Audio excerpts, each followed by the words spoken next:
Why your initial hair transplant consultation can matter far more than the actual procedure itself. Quite a few times, people believe that most important day in their hair restoration journey will be the day of the surgery. Now, I often tend to disagree with this, and in my opinion, the most important day is the first day, the day of the consultation. That's when the decision made during that consultation will influence not just the immediate result, but also on how your hair will look 5, 10, 20 years from now. Technically, an excellent operation cannot compensate for poor planning.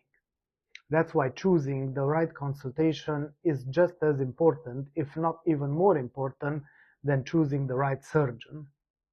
Why should you meet your surgeon?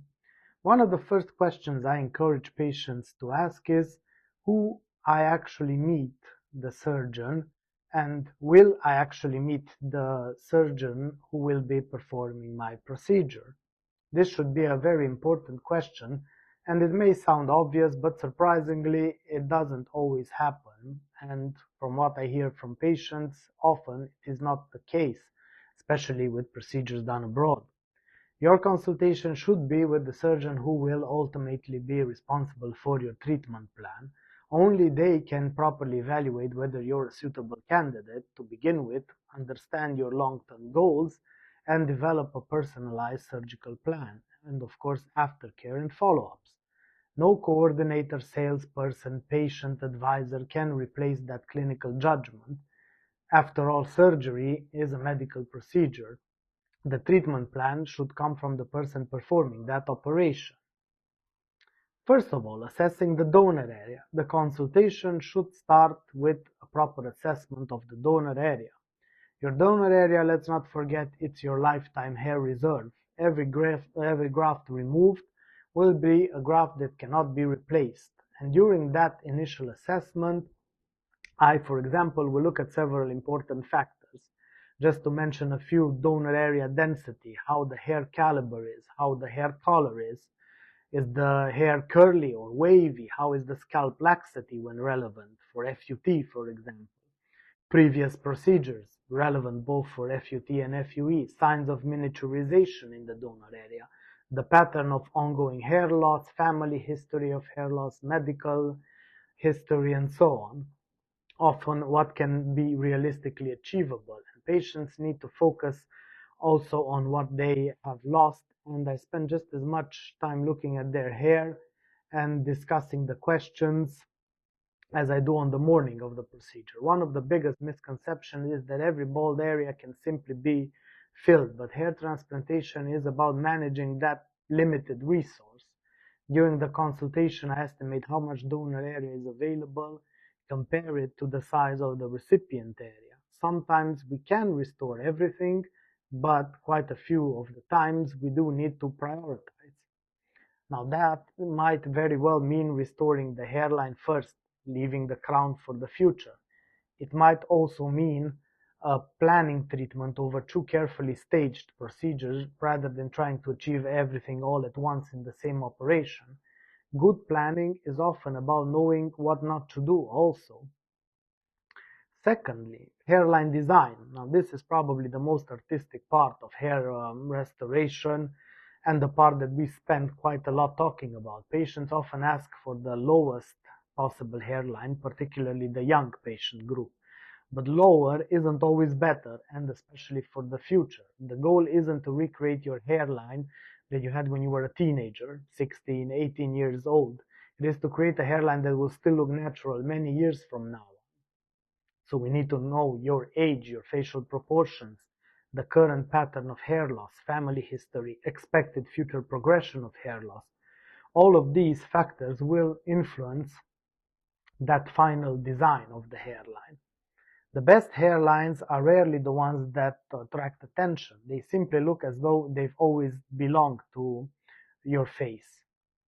An honest discussion should also be taken about the risks and benefits of any surgical procedure. Every consultation should include honest discussion about the benefits, the limitations, the risks, and how the balance looks. No medical procedure is without risk, and this is certain. So patients deserve a realistic expectation, and they should have realistic expectations.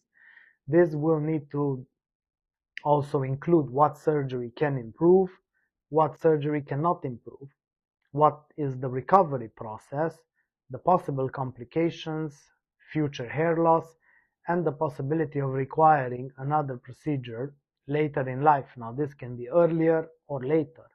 An informed patient usually makes a better decision. And sometimes the best decision is to wait and stabilize that hair loss.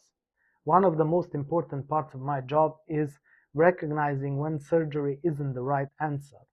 Sometimes a patient might be too young, sometimes the hair loss is still progressing rapidly, and sometimes medical treatment should be started first, before the surgical procedure. Sometimes that conservative management is genuinely the better option, and occasionally I will need to advise patients against having the surgery altogether. This isn't refusing treatment, it's actually protecting the patient and offering them the best care and that choice to make. The best consultation doesn't always end with a planned surgery date in mind.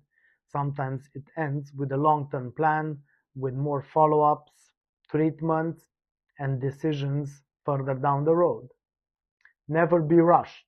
Finally, I would never recommend making a decision because someone will tell you that today's discount will expire next week.